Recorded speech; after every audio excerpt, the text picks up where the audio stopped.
Happy Vlogmas! It is now the 6th of December, and I am now moving on to prompt number 3, which is the Santa Claus, and that is a seasonal favourite. So I am going with Hogfather by Terry Pratchett. And this is a new favourite of mine. A new favourite seasonal favourite. New favourite seasonal favourite? Sure. Of mine. I only read it for the first time last year, but I loved it. And it was my first Terry Pratchett as well. So this is the 20th book in the Discworld series, but they don't have to be read in order, which is great because I definitely haven't read 19 books prior to reading this. And the other 2 books I read definitely don't make up 19. This is such a fun book, and it is about the character of Death, who is up there with Granny Weatherwax as being one of my favourite characters in the Terry Pratchett Discworld, because I love him. I love him. This book takes place on the night before Hogswatch, which is basically Christmas in the Discworld, and Santa's missing. Santa is missing, and in his place is Death, who is just basically having his best time as being Santa. And I just think this book is so fun. I am halfway through it already because it's just such a Moorish book that is just so fun and it's so whimsical, and I just want to keep reading. And I love how happy Death is being Santa and his ho ho ho, because he doesn't do ho ho ho, it's ho ho ho, which is very, very fun. And I love his interaction with all of the children and how he doesn't quite get Hogswatch and the way that gifts work when he is being sort of the Santa character. I love that he just listens to the kids and is like, yes, you want a pony? Yeah, sure, you live in a 3rd floor flat. Pop one in your bed. Go for it. Love that. I love how he's ready to just give the kids weapons because that's what they desire. I also love that this book involves Susan, and Susan is Death's granddaughter, and I'm fairly certain she's human, and she's trying to find out what's happened to Santa, try and get the right character doing the right job. And I really enjoy her trying to get together this motley crew to just basically find Santa and stop Death from having his living his best life pretending to be Santa. It's so fun, and I'm so far at the part where they've met the god of hangovers, and it's so fun. It's so silly. It's such a fun little silly series, and it just makes me smile every time I read this book, which I know it's only the 2nd time I've read it, but it made me smile a lot the first time, and it's making me smile a lot this time, and I'm sure it will next time as well. So I'm absolutely loving it so far. It's such a fun book, and it's such a quick read, and yeah, it sparks joy. So I'm very happy with my reading so far, and that's pretty much all I've got for you. That's quite a short one. Don't worry, I'm sure I'll have more to say about it when I've read a little bit more.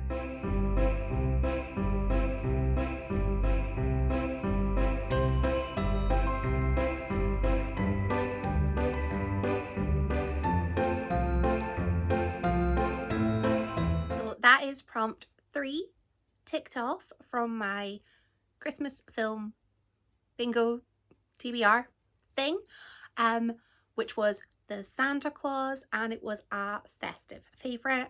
And my festive favourite that I went with for this prompt was Hogfather, this one. And I finished it, and I have read it before, and I loved it. Arguably, I loved it a little bit more than I did last time. Last time I gave it 5 stars. I can only give it 5 stars and like a hearty thanks, but I absolutely loved this book. It was everything that I wanted from a festive favourite.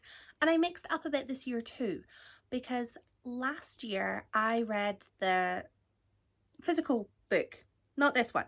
This is my boyfriend's copy. I have a paperback, which is up there behind a lot of stuff. So we are a 2 Hogfather household, and I borrowed this one, but I also have the audiobook. So I listened to it with the audiobook and the book, like a book on tape, which was just so fun. And I also sort of had the audiobook on in the background when I was doing other things and pottering around, and read it by itself during lunch break as well. So I kind of had a very immersive experience with the book this time, and I thought the audiobook was absolute perfection. It had Peter Serafinowicz,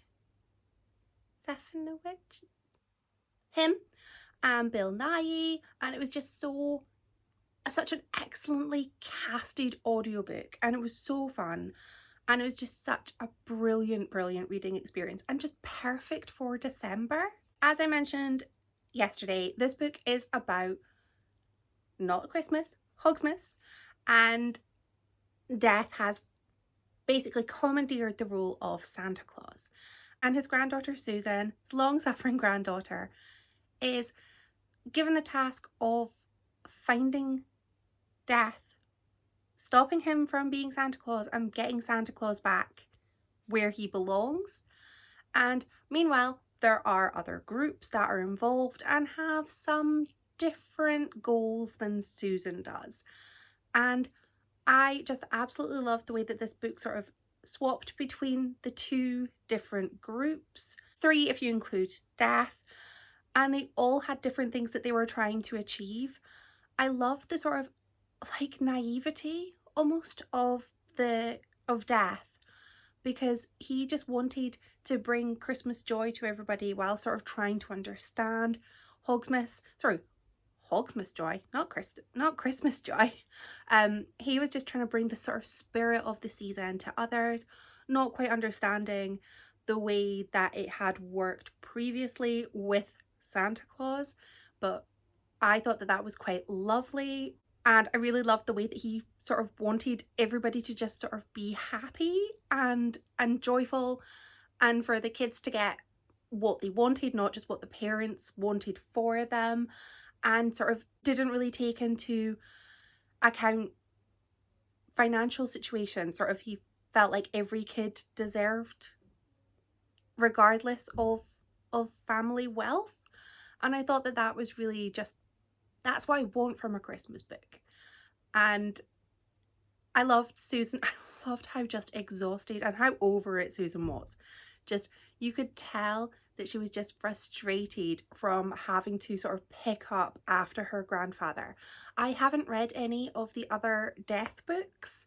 I know that the Discworld series sort of splits into different like groupings, and some of them do actually include the character of Death, but I know that there are books that are about the Death character, and I think that when I finish the Witches books, those are the ones I want to go back and read, because I know I could read them in order, but I'm probably not going to. I'll read them in just random orders like I have been so far. I really enjoyed there's a group that are just trying to sort of sabotage everything, and I really just loved, they were just a group that you knew, they had a leader, he felt extremely competent, nobody else did. It was just a fun book. It was fun. I keep saying fun. I just really loved it. It made me laugh. It was so funny, and it was just so silly. I keep saying silly as well.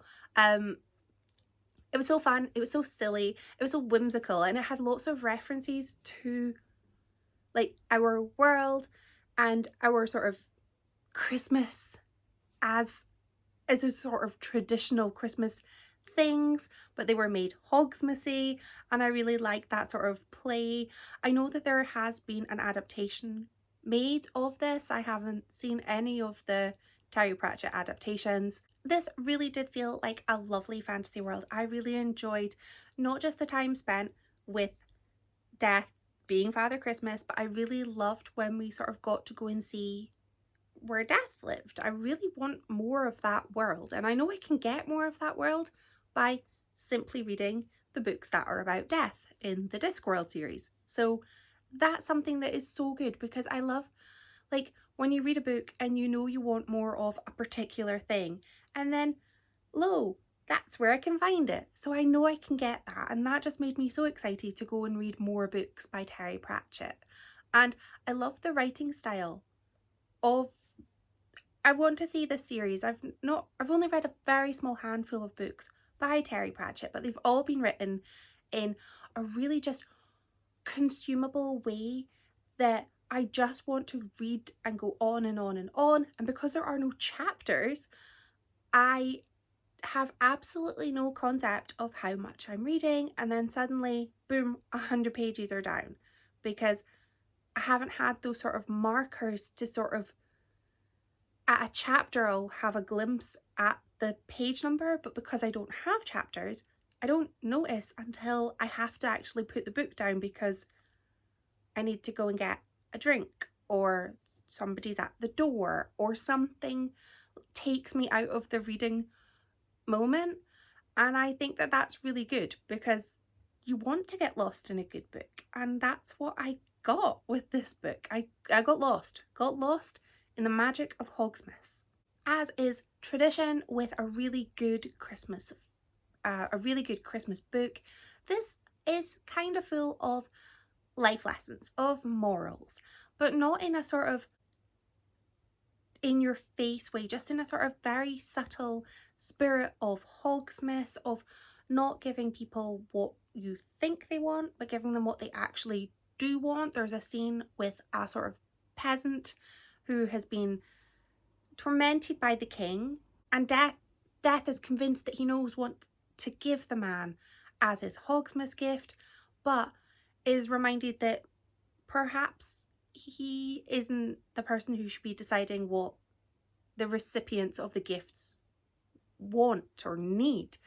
And I thought that that was really quite thought-provoking. And I know that it was a light book and it was a silly book and it was all fun, but there were little bits that it did get quite deep, and I think that that's just really quite special because it was full of the spirit of Christmas / Hogsmeade, and just it gave me the warm and fuzzies and what I wanted from my sort of reading TBR challenge thing that I keep forgetting the name of despite making the name, was to just have an excellent month of reading, to read books that brought me joy and made my heart happy.